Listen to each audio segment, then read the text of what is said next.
The greatest generation उस पीढ़ी को कहा जाता है जो लगभग 1901 से 1927 के बीच पैदा हुई थी। यह नाम अमेरिकी पत्रकार टॉम ब्रोकॉ ने अपनी किताब द ग्रेटेस्ट जनरेशन से लोकप्रिय बनाया। इस पीढ़ी को ग्रेटेस्ट इसलिए कहा गया क्योंकि इन लोगों ने बहुत कठिन समय देखा और समाज को आगे बढ़ाने में बड़ा योगदान दिया। इनकी मुख्य विशेषताएं द्वितीय विश्व युद्ध में भाग लेने या उसके समय काम करने वाली पीढ़ी, वर्ल्ड वॉर II के दौरान त्याग और अनुशासन, ग्रेट डिप्रेशन जैसी आर्थिक कठिनाइयों का सामना, मेहनत, बचत और परिवार को महत्व देना, कम संसाधनों में जीवन जीने की आदत, देश और समाज के विकास में योगदान। इनकी जीवन शैली में तकनीक कम थी, इसलिए ज्यादातर काम हाथ से होते थे। लोग चीजों को लंबे समय तक इस्तेमाल करते थे। मेहनत पहले, आराम बाद में जैसी सोच आम थी। आज इस पीढ़ी के बहुत कम लोग जीवित हैं, लेकिन इन्हें अक्सर साहस, जिम्मेदारी और धैर्य की मिसाल माना जाता है। द साइलेंट जनरेशन उस पीढ़ी को कहा जाता है जो लगभग 1928 से 1945 के बीच पैदा हुई थी। यह पीढ़ी द ग्रेटेस्ट जनरेशन के बाद और बेबी बूमर्स से पहले आती है।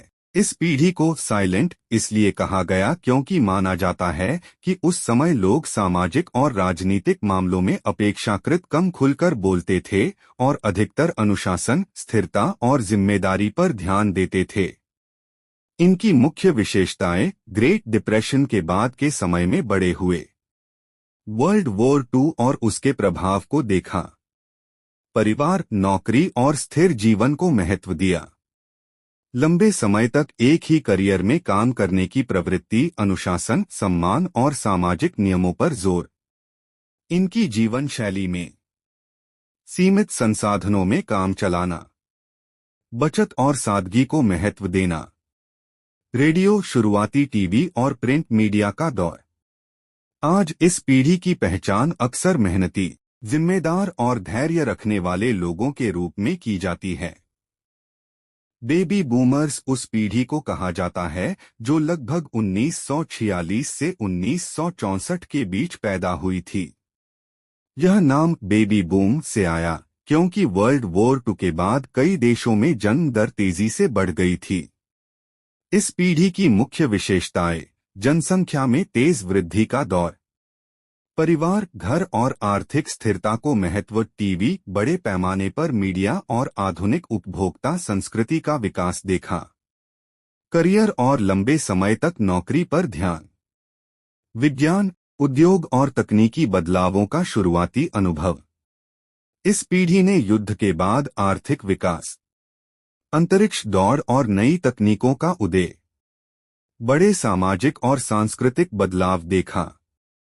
इनकी जीवन शैली में मेहनत और बचत पर जोर, स्थिर नौकरी प्लस परिवार को सफलता माना जाता था, रेडियो से टीवी और फिर शुरुआती कंप्यूटर युग तक का बदलाव देखा। आज बेबी बूमर्स को अक्सर ऐसी पीढ़ी माना जाता है जिसने आधुनिक दुनिया के विकास के कई बड़े बदलावों को अपनी आंखों से देखा। जनरेशन एक्स या जेन एक्स उस पीढ़ी को कहा जाता है जो लगभग 1965 से 1980 के बीच पैदा हुई थी। यह पीढ़ी बेबी बूमर्स के बाद और मिलेनियल्स, जेन वाई से पहले आती है। जेन एक्स को अक्सर ब्रिज जनरेशन कहा जाता है क्योंकि इन्होंने बिना इंटरनेट वाली दुनिया और डिजिटल दुनिया दोनों का बदलाव देखा। इनकी मुख्य विशेषताएं आत्मनिर्भर यानी इंडिपेंडेंट और व्यावहारिक सोच, समस्याओं को खुद हल करने की आदत, काम और निजी जीवन के बीच संतुलन पर ध्यान, शुरुआती कंप्यूटर और इंटरनेट युग का अनुभव, सीखने और बदलते माहौल में ढलने की क्षमता। इस पीढ़ी ने पर्सनल कंप्यूटर का बढ़ना, केबल टीवी और वीडियो गेम का दौर, इंटरनेट की शुरुआत, तेज आर्थिक और तकनीकी बदलाव देखा। इनकी जीवन शैली में बाहर खेलना और सीमित स्क्रीन टाइम, धीरे धीरे डिजिटल तकनीक अपनाना, करियर और स्वतंत्रता को महत्व देना शामिल है। जनरेशन वाई या मिलेनियल्स उस पीढ़ी को कहा जाता है जो लगभग 1981 से 1996 के बीच पैदा हुई थी। यह पीढ़ी जेन एक्स के बाद और जेन जेड से पहले आती है। इन्हें मिलेनियल्स इसलिए कहा जाता है क्योंकि इस पीढ़ी के लोग नए मिलेनियम सन 2000 के आसपास बड़े हो रहे थे। इनकी मुख्य विशेषताएं इंटरनेट और डिजिटल तकनीक के साथ बड़े हुए, मोबाइल, सोशल मीडिया और ऑनलाइन दुनिया को जल्दी अपनाया, शिक्षा और स्किल्स पर अधिक ध्यान, काम और जीवन के संतुलन वर्क लाइफ बैलेंस को महत्व, नई चीजें सीखने और बदलने की तेज क्षमता। इस पीढ़ी ने इंटरनेट का तेजी से फैलना, स्मार्टफोन और सोशल मीडिया का उदय, ऑनलाइन शिक्षा और डिजिटल काम का बढ़ना, पारंपरिक से डिजिटल जीवन शैली में बदलाव देखा।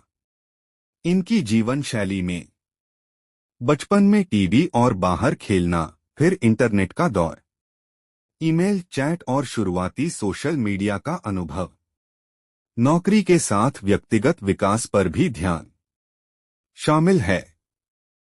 जनरेशन जेड या जेन जेड उस पीढ़ी को कहा जाता है जो लगभग 1997 से 2012 के बीच पैदा हुई थी। यह पीढ़ी मिलेनियल्स जेन वाई के बाद आती है। जेन जेड को अक्सर डिजिटल नेटिव्स कहा जाता है क्योंकि ये बचपन से ही इंटरनेट, स्मार्टफोन और सोशल मीडिया के साथ बड़े हुए हैं। इनकी मुख्य विशेषताएं डिजिटल दुनिया में सहज, वीडियो, शॉर्ट फॉर्म कंटेंट और ऑनलाइन सीखने की आदत, तेजी से बदलती तकनीक अपनाने की क्षमता, वैश्विक सोच और अलग अलग संस्कृतियों से जुड़ा, स्किल, क्रिएटिविटी और लचीलापन पर ध्यान। इस पीढ़ी ने स्मार्टफोन का तेज विस्तार, सोशल मीडिया और क्रिएटर इकोनॉमी का विकास, ऑनलाइन शिक्षा और रिमोट काम का बढ़ना, एआई और ऑटोमेशन का शुरुआती प्रभाव देखा। इनकी जीवन शैली में जानकारी जल्दी खोजने की आदत, ऑनलाइन कम्युनिटी और डिजिटल पहचान का महत्व, पारंपरिक करियर के साथ नए अवसरों की खोज शामिल है। जनरेशन अल्फा या जेन अल्फा उस पीढ़ी को कहा जाता है जो लगभग 2013 से 2025 के बीच पैदा हुई है। यह पीढ़ी जेन जेड के बाद आती है। इन्हें जनरेशन अल्फा नाम इसलिए दिया गया क्योंकि पहले के अक्षर एक्स, वाई, जेड खत्म होने के बाद ग्रीक वर्णमाला का पहला अक्षर अल्फा चुना गया। इनकी मुख्य विशेषताएं जन्म से ही स्मार्टफोन, टैबलेट और एआई के माहौल में बड़े होना, डिजिटल और इंटरैक्टिव तरीके से सीखना, दुनिया से जल्दी जुड़ाव और जानकारी तक आसान पहुंच, एआई, ऑटोमेशन और स्मार्ट डिवाइस के साथ बचपन, गेमिंग और विजुअल कंटेंट की अधिक मौजूदगी। इस पीढ़ी ने आई टूल्स का रोजमर्रा जीवन में बढ़ता उपयोग, ऑनलाइन शिक्षा और स्मार्ट क्लासरूम, तेज तकनीकी बदलाव, डिजिटल मनोरंजन और क्रिएटर संस्कृति आदि को देखा और देख रही है। इनकी जीवनशैली में किताब जोड़, स्क्रीन दोनों के साथ सीखना, कम उम्र से तकनीक का उपयोग, भविष्य में नई तरह की नौकरियां और स्किल्स पर अधिक जोर शामिल है।